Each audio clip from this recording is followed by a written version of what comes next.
So yeah, everyone again, thank you for being here, and good afternoon or good morning. Today's webinar, the third one in our series for Cuez, will be about timings. So I will do my very best to guide you through which timings we have in Cuez, how to use them, some tips and tricks, and we'll do that by giving an example. So hopefully that will clarify everything. And then, yeah, afterwards, if there are any questions or during the webinar, if you have questions, feel free to put them in the chat. And I'll check the chat once in a while. And then, yeah, at the end, you can definitely ask your questions and I'll go through them at that point as well. So let's start with just a couple of quick slides to start the topic. So for today, what we will be doing is discussing what timings are and why you should or could use them in Cuez, which timings we have available in Cuez for you to use, and how to use them. For those that followed the last webinars, you know already. For everyone else that is new, this webinar is recorded automatically. So at the end of the webinar, once the system has processed the recording, you will receive an email with a link so you can rewatch it later. And also, normally somewhere next week, we will upload it on YouTube so that you can rewatch it from there as well, or share with the rest of your team and other colleagues, of course. So to begin, what are timings and why use timings? I think most of you probably know this already. But yeah, timings are very important because they can indicate information such as when you should start or would start or end a show, as well as the show duration. And so are you making a 30-minute show, a 1-hour show, or maybe a 3-hour show? All of that can be entered. You can also keep track of estimated durations for each item or segment of your show, as well as timings such as front, back, and end times, and even more than that. And using timings while making your show, whether it's live or recorded, that just helps you prepare the show and helps you stay on track.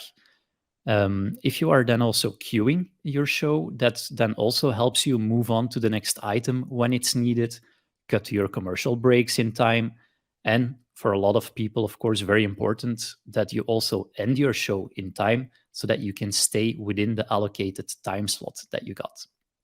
Maybe there's a news show after yours, so you have to make sure that you end at 7 p.m. so the news can start in time as well. Now, which timings do we have available in Cuez? So I'm first showing this all on the slides, and in a moment we will dive in the example in Cuez itself. We have timings on a couple different levels in Cuez. So first of all, we have timings available on the episode level. For those of you that are new to Cuez, an episode is a name that we have given to the document that is the rundown or the script. In Cuez, a rundown and a script is one and the same document, just a different view on it, which I'll show as well. And so we call that an episode that can have its own timings. And then inside of the actual episode, in the rundown and the script, you can also have timings on the level of the parts, items, and blocks. So different levels to have different sorts of timings depending on your use case. On the episode level, first of all, you'll be able to select whether you are making a live or recorded show, and then you can enter things like on-air time, off-air time, episode duration. You can keep track automatically of the over and under time to see if your show would run long or short. And also we will show you the current local time so you can keep track of that as well. And then in the rundown itself, for the parts, items, and blocks, we have 8 different timings that you can choose from. And we will discuss most of those today in this webinar. So more on that in a moment. And of course, we also have a queue mode, which we'll go deeper into, not in this webinar, but in a following one, probably in Q3 somewhere.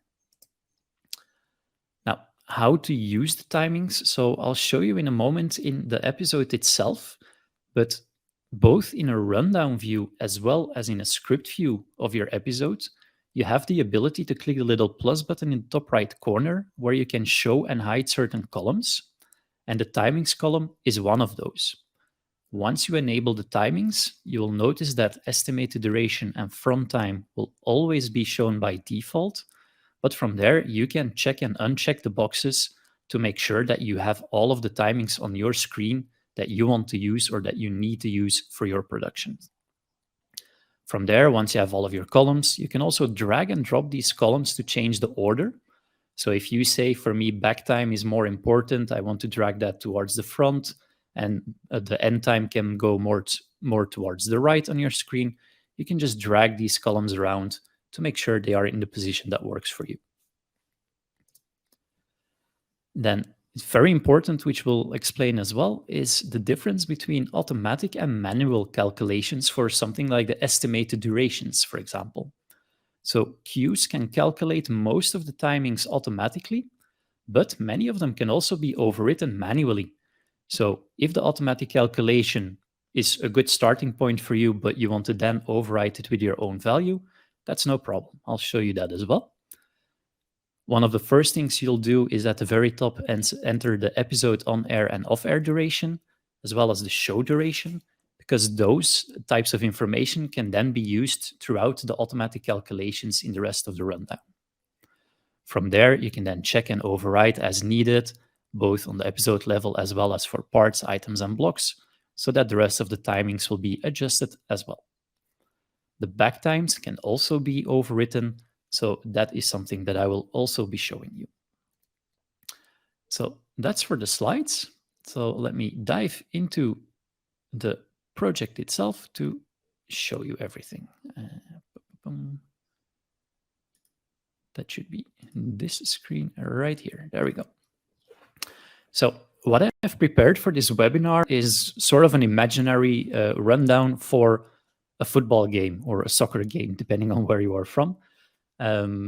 Which means that in our structure of our show, we have an opening, so everything that would happen before the first half of the game.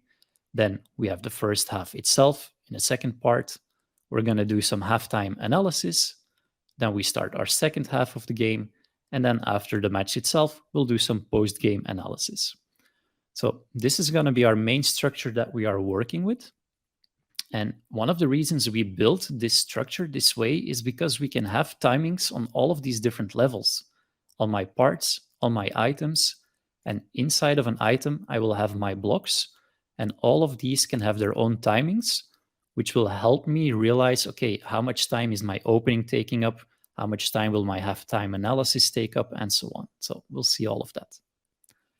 Now, I have added some content in here. You see that on the script side of my episode. So on the left, we have the compact rundown. On the right, we have the more expanded script view.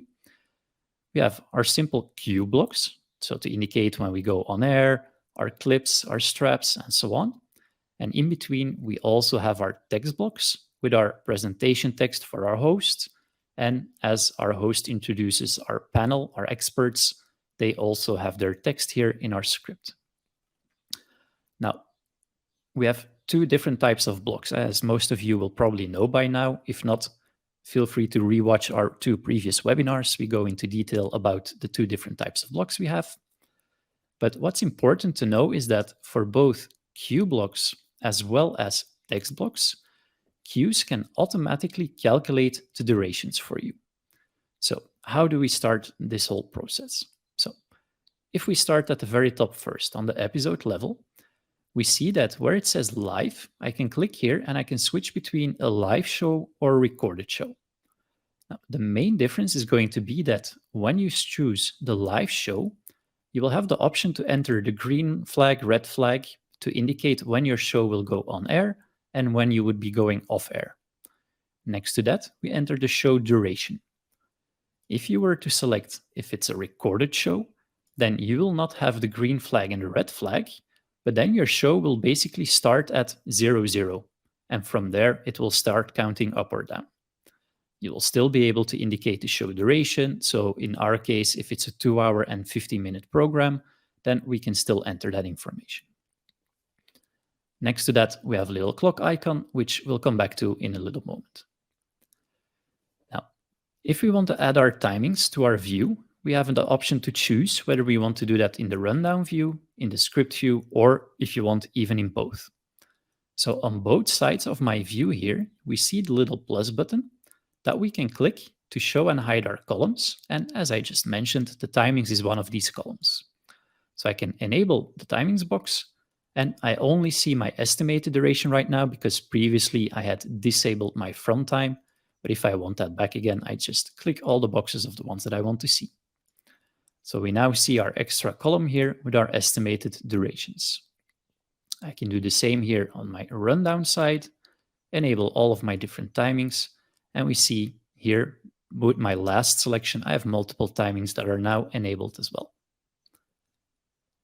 Now, if we look at all the different elements of our rundown of our episode here, we see so on the part level, which is our opening, I can see that I have a total estimated duration of 13 minutes and 51 seconds. Now, where does this come from? Well, this is calculated automatically based on all of the items and blocks that are inside of this part. So basically where you will start is actually on the block level, because it's for each block that you will indicate how long it will take. For a clip block, Cuez can automatically calculate this for you based on the media that you upload to it. So in my case, I uploaded a video that is 10 seconds. So if I quickly reset actually here, you will see that Cuez automatically puts that estimated duration of 10 seconds here as well. If I want to, I can override that with my own value. So if for some reason I say this is going to be 15 seconds, I just override with 15, press enter, and I now see that this has turned blue. And I have my little arrow icon next to it that I can click to reset my duration back to the automatic calculation. For text blocks, this works a little bit different. Here, Cuez will calculate the estimated duration based on the amount of text. And then we use a reading speed of around 120 words per minute. And that way, Cuez can tell you reading this paragraph of text would apparently take around 26 seconds. So just like that, for each block, you will enter your estimated duration either manually or stick to the automatically calculated value. Now, to get to the automatically calculated value, it's important that you change your configuration accordingly. So as we mentioned in the previous webinar, you can edit your own blocks in Cuez. So if we take the example of our clip block, I can go on my 6 dots, go to Edit Block Template, and I see all of the fields that I have created on my clip block. One of them, in my case here, is the media field. And if we go to our media field, we see here that for my media type video, I have selected that I want to include this in my timings. So if you want Cuez to automatically do these calculations for you, you have to make sure that you have your media field and this checkbox checked. In that case, we will calculate that for you. In the example of my text block, if I go to my host block, edit template, I only have a text block. But again, if I click here, I can choose to include this content in my timings as well. So that's why Cuez is calculating that for us automatically. If we go to a quick example here, I have applause from the audience. Now, this is something that it's more of an instruction. I don't know if we actually need to calculate that in our timings. So I could go in here, edit my block template, and the box is checked. So I can uncheck that, save my change. And now this timing has disappeared from all of my instruction blocks because I decide that for me in this use case, I don't need to count that as timing. It will depend on your specific use case, of course, if you need to include that or not. Now, sometimes you will have blocks that don't necessarily hold media, but you still want to include in your timings. So in my case here, I have my match block, because again, this is an example of a football game, and I want to indicate when the first half will start. Now, by default, we're not going to add any video file here to indicate this is the recording of the match, because it's probably a live event. So what we can do in such a case is in our block template, we can add a media field, again, for example, the video type, and include it in our timings. But we can choose to hide it from our view by clicking the little eye icon. So if I were to click it, you see my media here appearing, or the thumbnail anyway, at the background. And if I hide it, that way I don't see it in my view, but I still have the option to now enter all of my estimated durations. So that is usually one of your first steps, and making sure that your block configuration is correct so that you can enter the timings for each block type that you need to enter them for. Once that is the case, Cuez will calculate automatically where it can, and you can override with your own manual values where needed as well.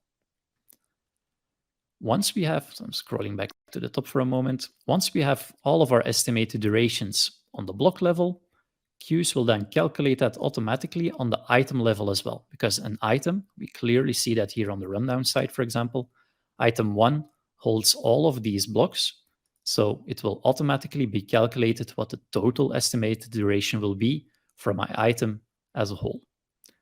Again, this is something that Cuez will calculate automatically, so in this case it would be 1 minute and 11 seconds, but I can override this and say that in my example I want this to be 2 minutes. What would be a use case of why you want to overwrite it?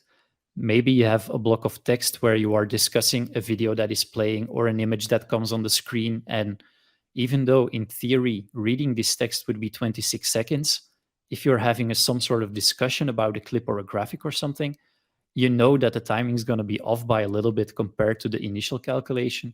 So that would be a good reason to overwrite that.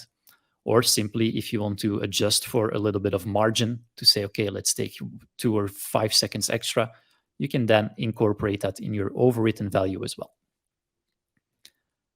Quickly check. No questions so far, so perfect.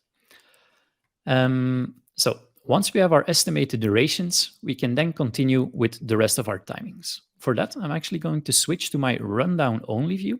So in the top left, I can change my layout and go to rundown only. So now I can clearly see all of the different columns that I had enabled. So again, plus button in the right, go to timings, and I can check all of the boxes for all of the timings that I want to see. I can then grab one of these columns. So if I want back time to be here towards the front, I can do that as well. But for now, let's keep it in the original order and put it there again. So we have our estimated durations on all of our levels, and we have our timings here at the top as well. So for me currently, it's 21 minutes past 4 in the afternoon. So I have chosen to have my soccer game, or my show about the game anyway, to start at 3:45 and to finish at 6 p.m. This information is now used in our front time, back time, and end time calculations. So the front time basically indicates what is the start time of our item or our block. So in this case, if our show starts at 3:45, then the front time of my very first part, as well as my very first item and my very first block, they will all be 3:45 in this case. Everything after that will be calculated automatically based on the estimated durations of the blocks.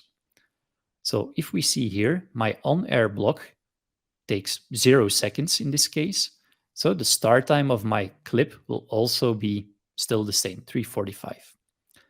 If this one then takes up 15 seconds, then my next one should be 15 seconds later. Now, in my case, the timing is off by a little bit. Why? Because if we look in our script view, we see that we have that text block in the middle here as well, of course. So choose wisely which of the views you want to use. It can be interesting to have both side by side. If you have a lot of text in between and you want to incorporate those timings as well, then you can see them in your script view. Let's go back to our rundown view.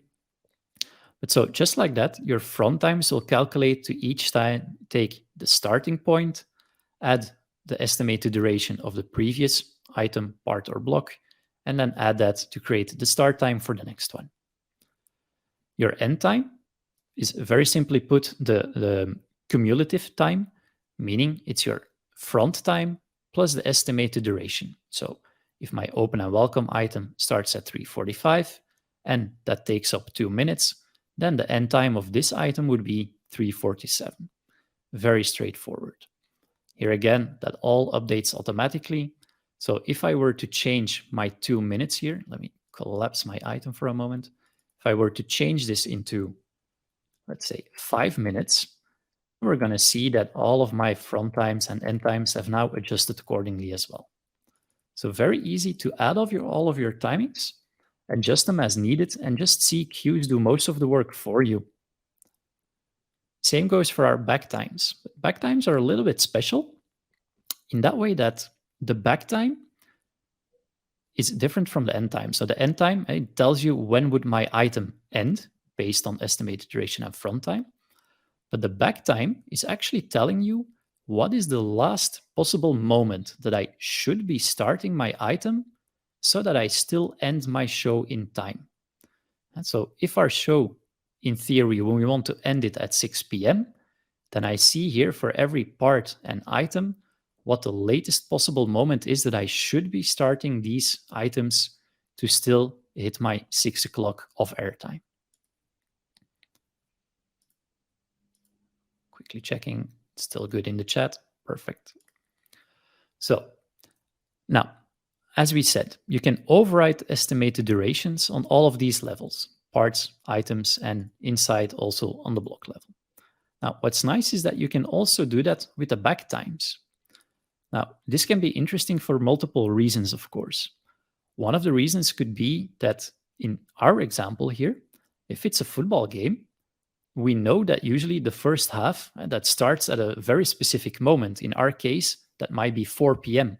And the second half would be 45 minutes plus a 15-minute break, in theory, of course, would be 5 p.m. Now, what I see here is that with my front times, if we just go by all the automatic calculations, then by 3:58 and 45 seconds, we know that we will be ready to go to our first half, and same here 1 hour later for the second half. If we look at our back times, we see that in theory, we could start the first half 2 minutes past 4, but we know that it starts at 4, so we want to make sure that we hit that 4 p.m. mark. So I can simply click in here, override it with my own value. We again now see it in blue with our little arrow next to it where we can reset.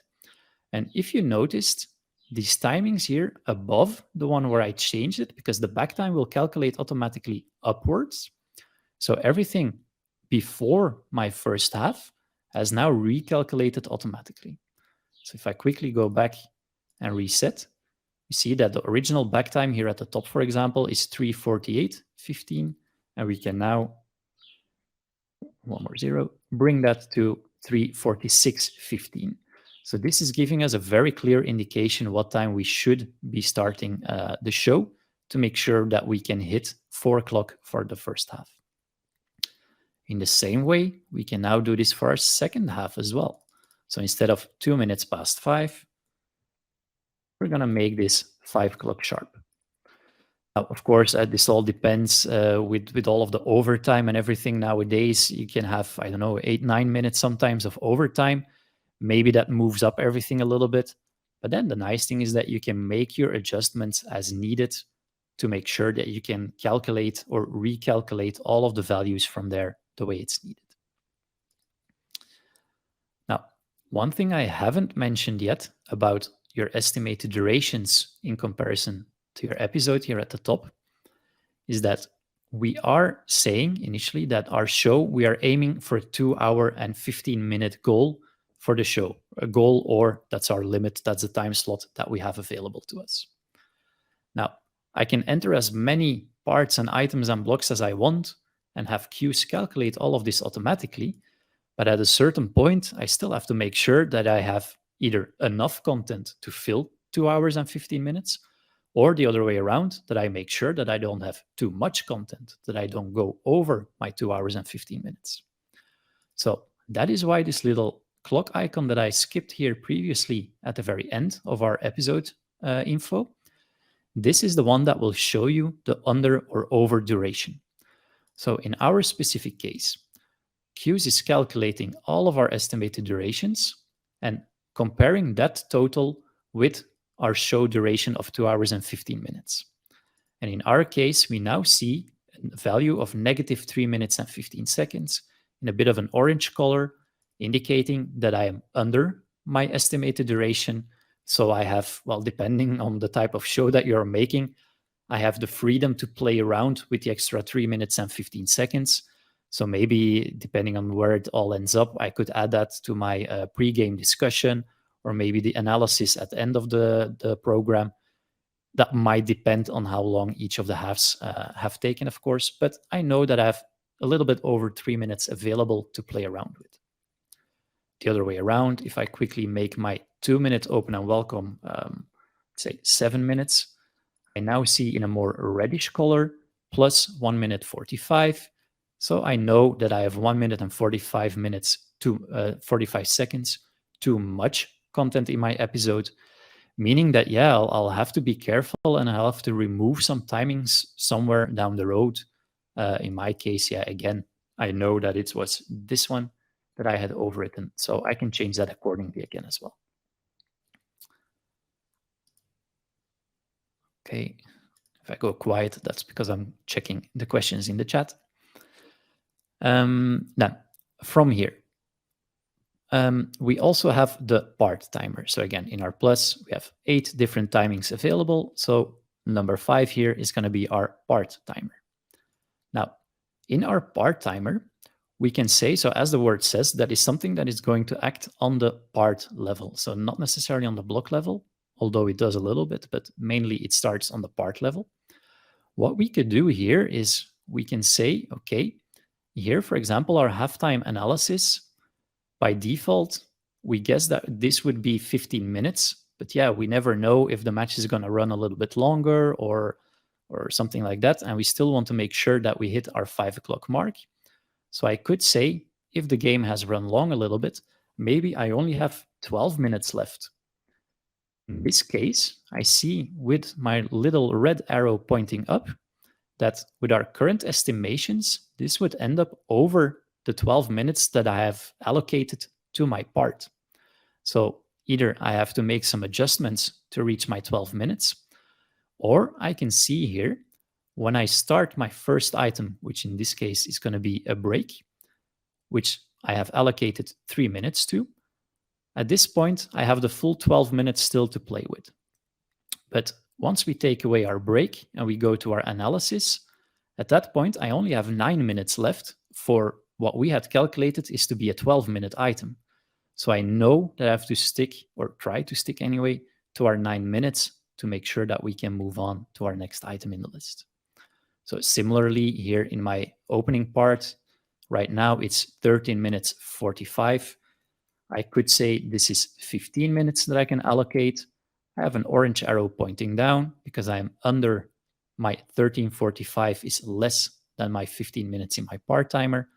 And I can indeed see all of my calculations trickling down. So what this does is it takes the original 15 minutes, deducts the 2-minute estimation for item 1, meaning that item 2 has 13 minutes left at that point, and so on. And so we see that our final item, item 4, we have estimated it for 7 minutes, but at this point, if we stick to our timings, we should have just over 8 minutes available for that specific item. So I know we are good, but let's say we might have 10 minutes. No, I have to go even lower. Let's do something like this to exaggerate a little bit. If we say that we only have 5 minutes, then here towards the bottom, for example, we can see, yeah, for our break, that is 3 minutes and 30. I actually only have 1 minute 45 left to play with. And by the time I should start my pre-game discussion, I'll have negative 1 minute 45, meaning that, yeah, I cannot even start my item because I won't have the time to do this specific item. All of this can be reset, of course. So again, if I want to reset my part timer, I can click my little arrow icon, reset back to my original values, and take it from there. Let me see if there's any questions in the chat. No. So either no one has questions or everything is very clear. I hope it's all very clear. Quickly checking my notes to see if I missed something. Yeah, maybe just some quick tips. But again, I think most of you probably know that if you've made a couple shows already in your career, things like estimated durations, that is, of course, something you will be filling out and checking before the show, or actually before you rehearse a show, even in most cases, so that you have all of those values. if you then do rehearsals for certain types of shows, then you can use the timings from the rehearsal to see, okay, is there any estimated durations that we want to adjust a little bit, and then take it from there as well. So all of those things can be done either before the show, preferably, and you can keep fine-tuning during the show itself. Having these timings on different levels can also, for example, help you see how many breaks you have or how much time all of your breaks will have. So here I can clearly see, and so with my colors on items, so again, for those who missed the previous webinars, I can click my 6 dots in front of an item and give it a specific color. So for me, I've chosen to make my breaks this orange text color and my match the blue background color, because those for me in my imaginary show again are very important points in today's show. And I can clearly see my break 3.5 minutes, a 3-minute break, and another 3-minute break. So I can clearly have that all in my overview. And I think, let's see. Can you set a start and end point at the top for individual parts? So here, start at 3:45 and end at 4. So can you set a starting and end point for each different part? So here, the start point for my opening part would be the 3:45. I cannot override my front times. The front times are always calculated automatically, as are the end times. But the back time, these you can override, meaning that by using overwritable back times, this is how you can set a custom, sort of speak, starting point for a part or an item in this case.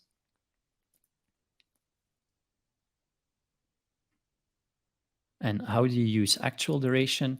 So yeah, I'll briefly show it, but that's part of the queuing that we would do in a separate one. But the 3 other timings that we have available are actual duration, actual start time, and actual end time, meaning that when you start queuing through your episode and you press the play button to actually trigger a first part or an item throughout your show, once you click that play button, the actual duration will start counting up. So you can really keep track, okay, how far into my part am I at that moment?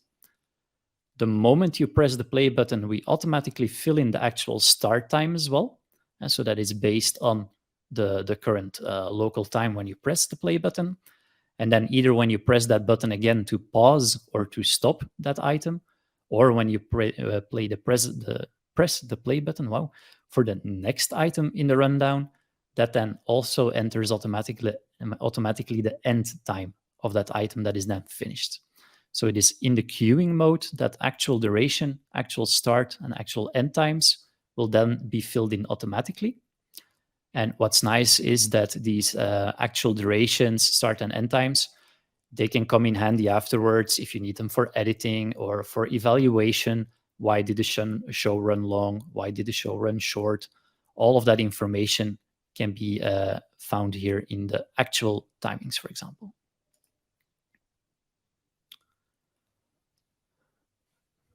So yeah, okay, perfect. Happy that answers it, Evan. All right. Yeah, I don't know if there's any other questions from this point on, but I think if not, then that is pretty much it from me for this webinar. If you have any other questions, as always, we have the chat available in Cuez itself, so feel free to send us a message from here. If you have questions about timings, we also have our help center accessible via this way, and the timing articles are in the Cuez episodes collection, and then you see here timings, which are currently 5 articles, and yeah, we keep adding articles all the time. And this webinar will also be added here, just like we add all of our previous webinars, which you can find in our training videos collection. And then you go to webinars. Here you can find the 2 previous ones as well. But yeah, so if you have any other questions, feel free to send us a message via the chat here or send us an email. That's also possible as well. And let me quickly check to make sure that there's no other questions. No, all seems good. Then I thank everyone for being here today, and then keep an eye on your mailbox for the link to this recording if you want to review it later, and keep an eye on our YouTube and Help Center for when the webinar is uploaded there as well.